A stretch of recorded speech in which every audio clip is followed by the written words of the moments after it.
Suit yourself, but bad weather's moving in from the east. Wind's only gonna get stronger as the storm gets closer. Dismissing his warning, Tina edged forward, wanting to get to the observation deck before the rep from High Glamour arrived. She needed time to smooth her tangled hair and regain her composure. Alrighty then, just follow the lights and watch your step. With a curt nod, Lester turned and walked toward the elevator. He thumbed the single button on the stainless steel panel. Then the big door slid open, and Tina was alone in the blustery night. Bracing herself against the now constant wind, she hurried across slick concrete, wobbling slightly on her 3-inch heels. The expensive designer pumps had been a present she'd given to herself after she'd booked her last big job, and she felt a little better when she glanced down to admire the sleek shoes. When she looked up, the stunning view of the city skyline was just visible over the waist-high ledge of the observation deck.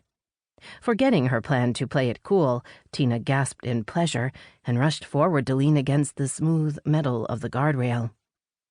A million lights spread out before her, and she imagined that each one marked a spot where another person lived or worked or stood, just like her, looking out into the big, shining city. An ache started in her chest at the thought that no one was out there waiting for her to come home. She was all alone now. Determined not to cry, she opened her portfolio and scanned her composite card, wondering how long it would take for the rep from High Glamour to notice the difference. She wasn't the model he'd requested to meet, but maybe he wouldn't notice right away. A casting director must see thousands of headshots and composite cards every month, right? So maybe he'll let me slide, or decide he likes me better. The man from High Glamour had called the Tremaine Modeling Agency earlier that day, asking to make an emergency booking.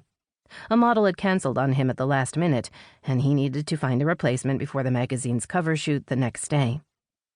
Overhearing the agency's booking agent on the phone, Tina had known right away that it was a once-in-a-career opportunity. Unfortunately, the man had already reviewed the agency's online portfolio. Tina wasn't the model he'd wanted. The sound of footsteps started her heart pounding. She closed her portfolio and turned toward the approaching figure, realizing with a flush of embarrassment that she didn't remember the man's name. "You must be the casting director with High Glamour," Tina said as the man's tall frame came into view. "Tremaine Modeling sent me over for the go-see prior to tomorrow's cover shoot." Recoiling as a sudden flash of light illuminated the deck, she managed to raise a hand to shield her eyes, just as the man snapped another picture. The flash on his camera emitted a second burst of light, prompting Tina to take an uncertain step backward. "Hold on," she said, trying to keep the anger out of her voice. "This isn't the red carpet, you know. I wasn't ready for a flash." "You should always be ready," the man replied, stepping closer. "After all, you never know what's going to happen next." Tina thought she detected a hostile undertone in his voice. Could he have realized she was an imposter so quickly? Or was she just being paranoid? Studying the man with growing unease, she noticed that his black leather jacket, knit beanie, and dark glasses helped him blend seamlessly into the night. "Right. Well, I'm ready now if you want to take a few more shots." She tried for a casual tone. "But this'll give you a better idea of what I can deliver at a proper shoot." Pulling out her composite card, she held it toward him. The wind plucked it from her hand and sent the paper swirling into the air. Tina lunged forward just as it fluttered over the ledge and vanished into the darkness.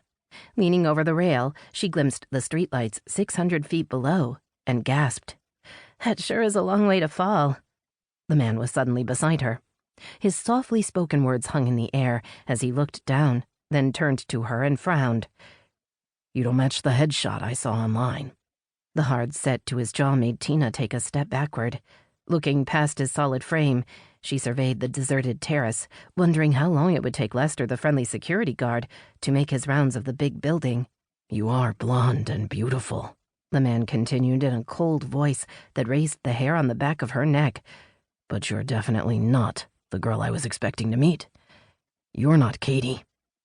Raising a gloved hand toward her, he lifted her chin with one long finger, then removed his dark glasses, as if he wanted to get a good look. His icy expression caused her voice to tremble as she tried to explain. "Katie wasn't available. She's over..."